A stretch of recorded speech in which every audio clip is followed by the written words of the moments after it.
So, ganito gumawa ng Turkish coffee, guys. Yung cup ng lalagyan nyo, magtatakan lang kayo ng tubig, then initin nyo, pakuluin. Then, lalagyan nyo sila ng 1. Then, pag kumukulo na yung tubig, lagyan nyo sila ng 1 teaspoon na Turkish coffee powder. So, ganun lang. So, hintayin lang natin kumulo yung tubig. So, ayan guys, kumukulo na siya. So, pwede na natin ilagay yung powder.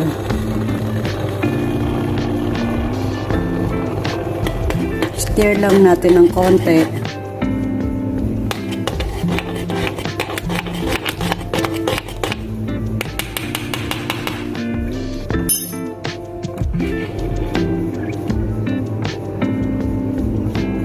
Yan, hintayin natin siyang umangat. Then, okay na yan. So, ayan, umaangat na siya.